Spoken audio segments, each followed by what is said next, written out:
Every time that I post a video, I'm bombarded by the same question, which is, what do I do for a living? And at a certain point, it's just easier to make a video about it rather than answer individual questions. So here it is. This is not business advice. In fact, as a general rule, don't ever take business advice from someone who lives in a shed.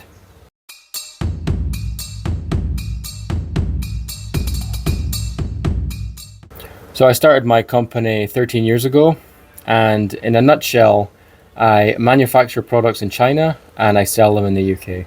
Here's a photo of me in China. I have no idea who that woman is. She just randomly asked me to take a photo with her. And I said, what the hell, take one with my camera as well. It's actually quite common in countries like China or Japan or India that the local people will ask to take a photo with you if you are from a Western country. It gives you a small glimpse into what it must be like to be really famous. Okay, so what people normally ask me at this point is, how do you decide what you're going to sell? And basically, to do this, I look at what's already selling on the market. You can do this on eBay, for example, by doing an advanced search for the completed or sold listings. And you can use that to gauge the demand for a certain product on eBay. On Amazon, you can do this by examining the best sellers rank. Or you can also use software that will interpret that information and give you a sales estimate for the month for any product that's being sold on Amazon. Once I've identified a product or a niche that there's currently demand for, then I need to figure out a way to improve that product in order to compete with established businesses who are already selling something similar in the UK. Like, take for example this giant seal pillow. It's currently ranked number 17 in kids plush pillows. So there is some demand for this product. So for this example, I might look at this product and think, you know what, people are willing to spend money on a seal themed pillow. So, you know, they're probably willing to spend money on, for example, a walrus themed pillow. And that might be a product that I can bring to market. Here's another ridiculous example to illustrate my point.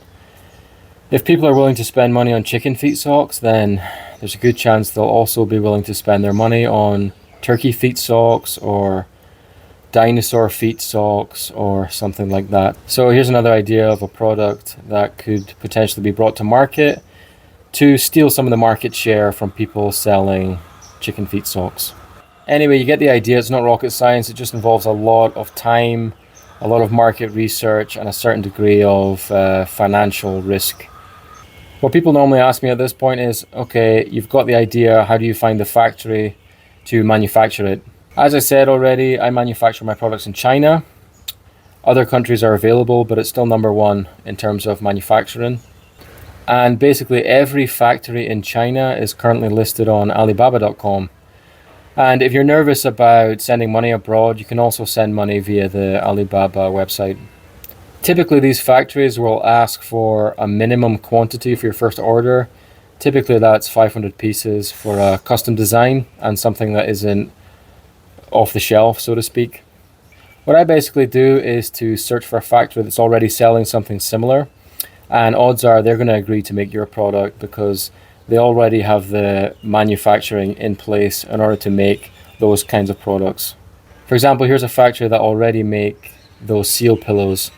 So they already have the machinery and everything set up in order to manufacture that product. And odds are they'll be willing to also make you a walrus pillow as well. So the first thing I do in this case is to find a photo of a walrus that I liked that could be licensed for commercial use, and there are a bunch of websites that sell photos like this. I would then just send the photo to the factory so they can confirm that it's a product that they are able to make, and then I'd order a sample. So I normally pay the factory about $50 to make a sample. Even if the actual product, if you bought it retail, would only cost a couple of dollars, they seem to always ask for about $50. Because it's a custom made product, and it also kind of shows that you're serious about it. It'll also cost about another $50 to have a courier ship that sample out to you once it's been made. And assuming that there's no problems with the sample and you like the product, the next step would be to negotiate a minimum quantity with the factory, which, as I said, was typically 500 pieces But in this case, here we have the factory saying that you only have to order 200 pieces of this pillow in order to have it custom designed. Payment terms are typically a 30% deposit followed by the balance payment upon completion of the order. When the order is finished, I will ask the factory to send me final production samples and check them, make sure they've made no mistakes and there's no problem with the quality, and if everything's okay, I send the balance payment over. So not exactly a cheap business to start, but can you really put a price on being the proud owner of 200 walrus pillows? So now you have to ship the walrus pillows from China to the country where they'll be sold, in my case the UK, and this part of the puzzle is solved with a freight forwarding company, typically from your own country. I use a company called Westbound Logistics, and I'm currently paying around £170 per cubic meter, and that's sea shipping. I ship all of my products by sea because it costs an absolute fortune to ship things by air. It's taking an especially long time to ship from China to the UK right now because Houthi pirates are currently targeting container ships in the Red Sea. So container ships are being rerouted around the Cape Horn of Africa, and this adds several weeks to your shipping time. Obviously, it would be a little bit hypocritical of me to criticize pirates at this point, considering how much time I've spent talking about how cool Blackbeard is on this channel. I'll say this though, growing up in Scotland, I never could have imagined that the actions of pirates in the Red Sea would have a direct impact on my life. And life's funny like that sometimes. In addition to the cost of shipping, what you also have are port fees and also the cost of getting the product onto the ship in the first place. And that is why I always ask for FOB payment terms, which stands for freight on board. And that means that the fees incurred getting the product onto the ship are already built into the price that you're paying per unit to the factory. So no unexpected fees after your product's being produced. In my case, the final delivery address for these products is a shared warehouse in England. And from that warehouse, I can either ship things to my customers direct, or I can periodically send things to an Amazon warehouse and they will ship to their customers on my behalf and handle customer service and storage and all things like that. Obviously, you pay a fee for that, but you factor that into your profitability calculations before you order the product. So that's basically it. That's what I do. That's what I've been doing for the last 13 years. The last time I actually worked for another person, I was 28 and I was living in New Zealand. So I've been working for myself since then. Right now is a very challenging time to be in business because of the cost of living crisis in the UK. People just have less money to spend. And also because of the inflation, my costs are going up constantly. In fact, oftentimes by the time I've landed a product in the UK, my costs have gone up by so much that it's no longer profitable for me to sell that product. Definitely not easy to be in business under these circumstances, which is part of the reason we're currently living in a shanty town and why I started this YouTube channel. Then again, it's probably never been particularly easy to be in business, despite what some YouTubers will have you believe.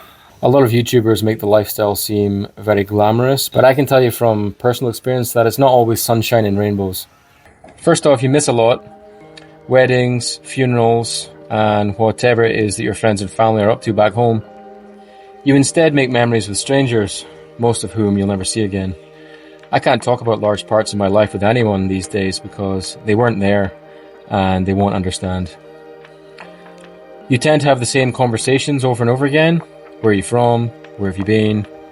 Making meaningful connections is difficult.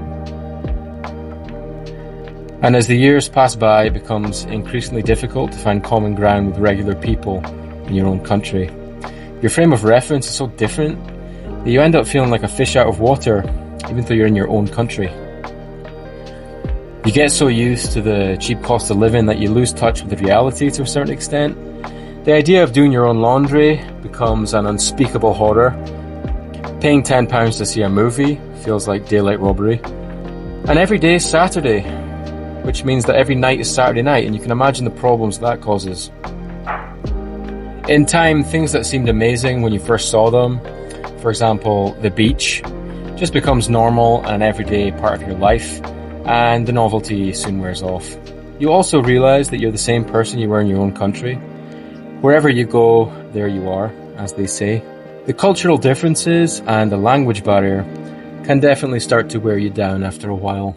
But then again, I'm still doing it after 13 years, so I don't want to give the impression that it's all bad.